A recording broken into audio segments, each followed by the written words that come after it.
Asian tech shares have lost billions of dollars in value in just one day.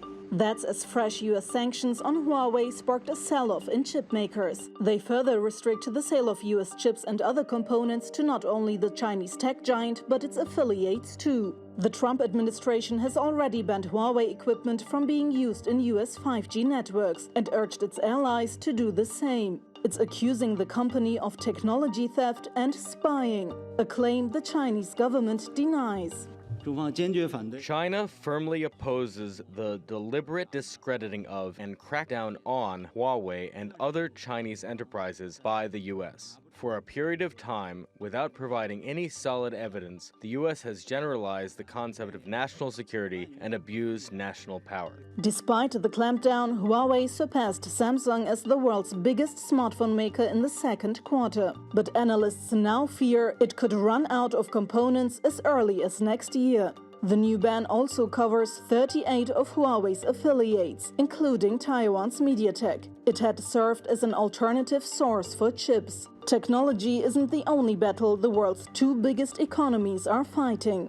Earlier this year, they agreed on a partial truce to their months-long trade war and are scheduled to continue talks on a Phase 1 trade deal on Saturday. But its fate is now in question as US President Donald Trump has stepped up a rhetoric against Beijing. He's blamed China for the spread of the coronavirus. They announced last week that China ordered the largest amount of corn in history and the largest amount of soybeans in history and big cattle purchases. We made a great deal with China, but my view has changed a lot. China's relations with other countries are increasingly strained too.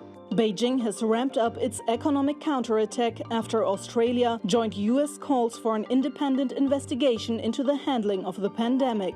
China is Australia's biggest trading partner. It's imposed tariffs on Australian barley and suspended some beef imports. Now it's also launched an anti-dumping inquiry into Australian wine. China imported nearly $1 billion of the beverage last year. This is a normal anti-dumping investigation in response to a request from the domestic wine industry. It will be conducted in a legal, fair, and impartial manner. The pandemic has already strained global supply chains, and increasing tensions between China and its major trading partners are only likely to add to further disruptions. Sibel Karkus, TRT World. Well, for more on this, Ashton joins us now from Washington. She's the Business Advisory Services Director at the US-China Business Council.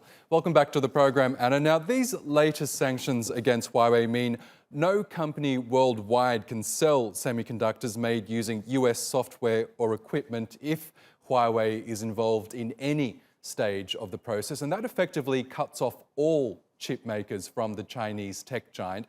This could really deal a deadly blow to Huawei, couldn't it? It could, Oscar, and it's also going to create some pretty bad business complications for US semiconductor companies.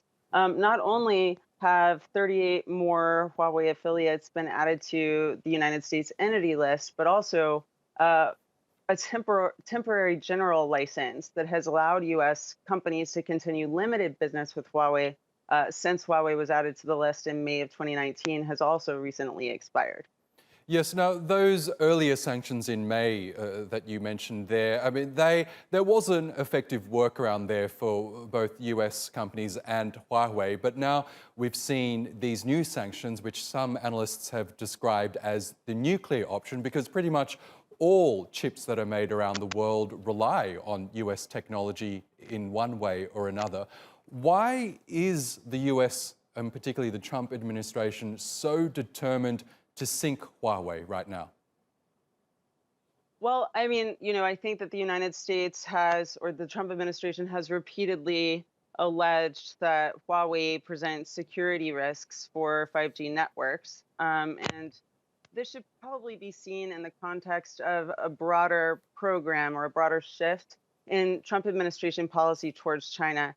I would say that prior to this year, the Trump administration didn't have a clear strategy towards China. They were focused on the trade relationship and negotiating the Phase 1 deal, but they didn't seem to have a clear and unified strategy on the broader issues in the US-China relationship. Now that seems like it's beginning to change.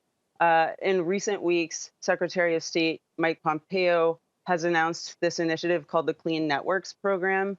It has multiple prongs, and Pompeo has described it as potentially including moves like barring American companies from offering Chinese apps in their app stores, limiting Chinese cloud computing companies from operating in the United States, blocking Chinese telecom companies from carrying international US calls, forbidding US companies from offering or pre-installing their apps on Huawei devices, and taking steps to better protect undersea cables from Chinese interference. So it's pretty comprehensive. And we're seeing, at the same time as this Huawei move, we're seeing multiple EOs targeting TikTok and WeChat, and we hear, more is to come.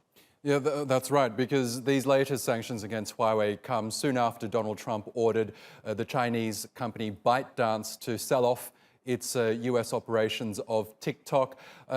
He's also signaled over the weekend that perhaps other companies like Alibaba could be targeted as well. Should these Chinese companies be worried?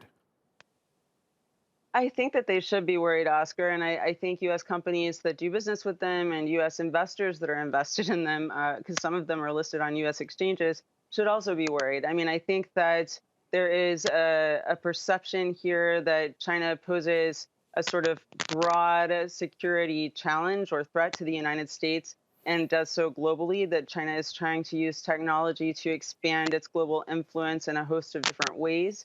And that it's doing so in ways that are threatening to U.S. interests. That perception may well have some foundations that are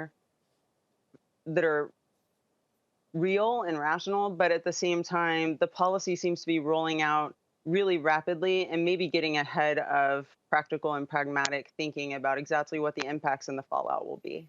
Okay, Anna Ashton from the US-China Business Council in Washington, thank you for your analysis as always.